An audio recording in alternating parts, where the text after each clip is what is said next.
अखिल भारतीय काँग्रेस कमिटीच्या वतीने संपूर्ण भारतामध्ये राबविण्यात येणारं काँग्रेसचं संघटन सुजन अभियान या अभियानाच्या माध्यमातून नांदेड जिल्ह्यामध्ये ही अभियान राबवण्यात येत आहे। आणि आज या अभियानाची सांगता आपल्या या देगलूर बिलोली मतदारसंघासाठी देगलूरला आज या ठिकाणी होत आहे। या अभियानाला अखिल भारतीय काँग्रेस कमिटीचे ऑब्झर्वर म्हणून उपस्थित असलेले तेलंगणा राज्याचे कॅबिनेट दर्जाचे ॲडवायझर, कॅबिनेटला सर्व ॲडवायझर करणारे, काँग्रेसच्या संघटनाचा एक मोठा अनुभव त्यांच्या पाठीमागे आहे।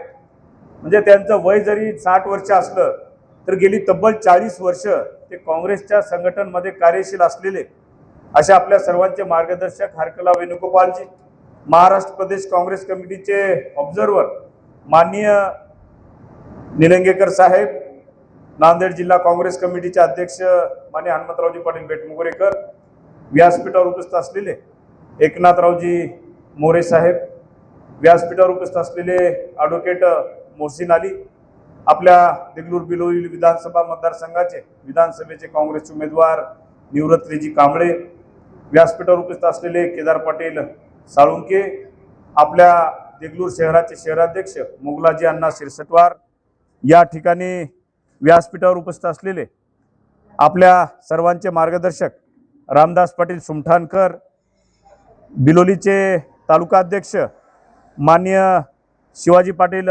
पाचपिळीकर, या ठिकाणी उपस्थित असलेले सेवादलाचे गणेशरावजी ढगे, देगलूरचे तालुकाध्यक्ष विष्णू पाटील, मोहम्मद मुफ्ती वजीर आदी साहब, कैलासजी यसगे, श्वेताताई पाटील, डॉक्टर पूजाताई गायकवाड, चेतना बाळकर, या ठिकाणी उपस्थित असलेले आमचे मार्गदर्शक बालाजी अण्णा रोयलवार, अविनाश निलमवार, बिलोलीचे आमचे माजी उपसभापती यंकम मामा, प्रवक्ते दिलीप पांढरे, आमचे सर्व या ठिकाणी उपस्थित असलेले देगलूर नगरपालिकेचे सर्व नगरसेवक, कुंडरवाडी इथून आलेली सर्व मंडळी, देगलूर बिलोली मतदारसंघातून उपस्थित असलेली सर्व काँग्रेस पक्षातील सर्व ज्येष्ठ मंडळी, सगळी युवा मंडळी, सर्व फ्रंटलचे अध्यक्ष, आज या ठिकाणी देगलूर आणि बिलोली मतदारसंघासाठी काँग्रेसचं जे संघटन सुजन अभियान आहे ते माननीय हरकला वेणुगोपालजी यांच्या उपस्थितीत आपल्याला या ठिकाणी राबवायचं। खरं तर आपल्याला या ठिकाणी भाषणापेक्षा कार्यकर्त्यांची मते जाणून घेण्यासाठी हरकलाजी वेणुगोपाल डायरेक्ट दिल्लीहून या ठिकाणी अखिल भारतीय काँग्रेस कमिटीच्या वतीने आपल्याला नांदेड जिल्ह्याला नियुक्त झालेला आहे। मागच्या 9 दिवसापासून ते जिल्ह्यातल्या प्रत्येक मतदारसंघामध्ये, प्रत्येक शहरामध्ये ते जात आहेत आणि काँग्रेस कार्यकर्त्यांची मतांतरे जाणून घेत आहेत। हरकलाजी वेणुगोपाल यांच्याकडे दक्षिण आणि उत्तर दोन्ही जिल्हाध्यक्ष, त्याचबरोबर नांदेड शहराचा शहराध्यक्ष निवडण्याचं काम त्यांच्याकडे आहे। आणि त्याचबरोबर महाराष्ट्र प्रदेश काँग्रेस कमिटीच्या वतीने महाराष्ट्र प्रदेशचे जे निरीक्षक आहेत निलंगेकर साहेब आहेत, त्यांच्याकडे सर्व तालुका अध्यक्ष निवडण्याचं काम त्यांच्याकडे जबाबदारी या ठिकाणी दिलेली आहे। आज हरकलाजी अनेक नांदेड जिल्ह्यातल्या प्रत्येक मतदारसंघातल्या प्रत्येक फ्रंटलच्या कार्यकर्त्याची या ठिकाणी मते जाणून घेत आहेत की आपला होणारा जिल्हाध्यक्ष कसा असला पाहिजे, आपला होणारा शहराध्यक्ष कसा असला पाहिजे। आणि बघा, काँग्रेसचं संघटन सुजन अभियान हे जे आहे, आपल्याला आता संघटन माहिती आहे, अभियान माहिती आहे, पण हे सुजन शब्द काय आहे? सुजन शब्द असा आहे की शोध घेणे, चांगल्यातला चांगला शोध घेणे। आपले नेते माननीय मल्लिकार्जुनजी खरगे साहेब आणि राहुलजी गांधी साहेब यांच्या संकल्पनेमधून हे काँग्रेसचं सृजन अभियान या ठिकाणी सुरू झालेलं आहे संपूर्ण देशभर। त्यामध्ये राहुलजींना असं वाटते की जेवढं काही संघटन आपल्याला या ठिकाणी मजबूत करता येईल तेवढं त्या ठिकाणी काँग्रेस पक्षाची मजबूत बांधणी त्या ठिकाणी भविष्यामध्ये करता येईल। कारण आपल्याला काँग्रेस पक्षाची मजबूत बांधणी करावी लागेल। आज आपल्याला प्रत्येक बुथावर बांधणी करावी लागेल, प्रत्येक गावामध्ये आपल्याला बांधणी करावी लागेल, प्रत्येक जिल्हा परिषद मतदारसंघामध्ये बांधणी करावी लागेल, प्रत्येक तालुक्यामध्ये, प्रत्येक विधानसभा मतदारसंघामध्ये आपण जर चांगली संघटन बांधणी आपण अधिक चांगल्या प्रकारे करू तर येणाऱ्या निवडणुका आपल्याला संघटन कौशल्यावर अधिक प्रभावीपणे या ठिकाणी लढता येईल।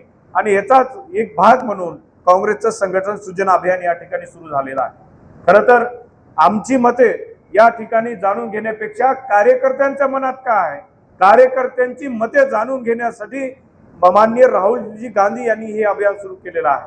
वेणुगोपालजी आणि निलंगेकर साहेब सर्वांची मते आपल्याला या ठिकाणी जाणून घेतील.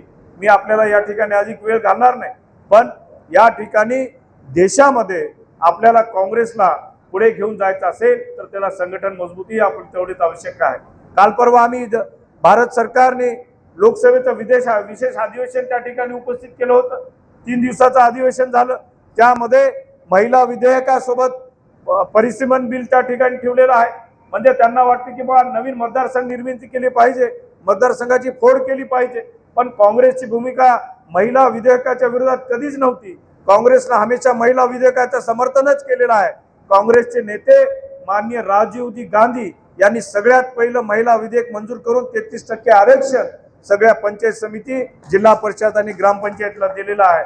काँग्रेसनं कधीही महिला विधेयकला विरोध केलेला नाहीये. पण त्यांनी जिथे एकात एक घालून जे 2-3 बिलं या ठिकाणी मांडलेलं आहे त्या बिलाला काँग्रेसचा विरोध या ठिकाणी होतो प्रामुख्याने. आज तीच मंडळी म्हणतायत की काँग्रेसनं महिला विधेयकाला विधेयकाला या ठिकाणी विरोध केलेला आहे. मग 2023ला त्यांनी जे महिला विधेयक मांडलं ते पास झालं, त्याचा गाजा वाजा स्वतः नरेंद्र मोदी पंतप्रधान असताना त्यांनी केलेला आहे. प्रत्येक जणांना आभार व्यक्त केलेले सोशल मीडियाच्या माध्यमातून की महिला विधेयक त्या ठिकाणी मंजूर करतात. आणि हेच आज आम्हाला सांगेल की काँग्रेस महिला विरोधी आहे, महिला विधेयक विरोधी आहे. पण आम्हाला महिला विधेयकाला कधी विरोध नव्हता. महिला विधेयक खरं तर 2023लाच मंजूर झालेला आहे. मग 2024ला महिला विधेयक त्यांनी लागू करायला पाहिजे होतं. ते न करता ह्याच्यामध्ये नवीन बिल टाकून या ठिकाणी महिला विधेयक केलेला आहे. आम्ही कालही सांगितलं की चला 1 तासामध्ये महिला विधेयक आपण मंजूर करू. 543 जी खासदार संख्या आहे त्याच्यामध्ये तुम्ही 33% आरक्षण द्या, काही अडचण नाही.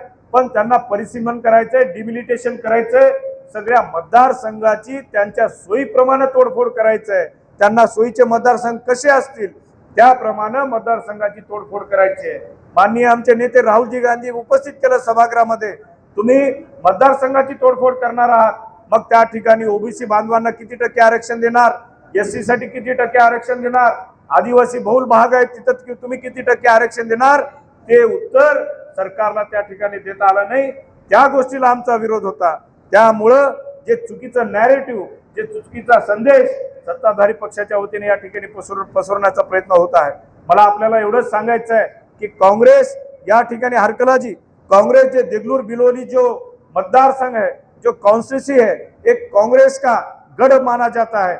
मेरे दादाजी यहाँ से 2 बार एमएलए रह चुके हैं ये कॉन्स्टिट्यूंसी देगलूर बिलोली में से. मेरे पिताजी भी यहाँ से रहना चाहते थे, लेकिन 2009 में डिमिलिटेशन हो गया और नायगांव असेंबली यहाँ से हो गया. लेकिन फिर भी देगलूर के लोग हमेशा नायगांव के चौहान परिवारों को हमेशा उन्होंने आशीर्वाद दिया है, हमेशा उनका साथ दिया है. मैं ये कभी भी नहीं भूल सकता.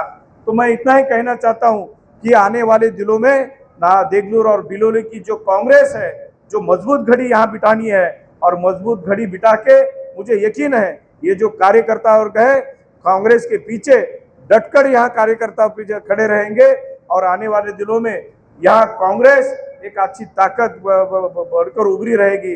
इतना ही मैं कहूँगा और सगळ्यांना मी या ठिकाणी खूप खूप धन्यवाद देतो आणि थांबतो. जय हिंद, जय महाराष्ट्र.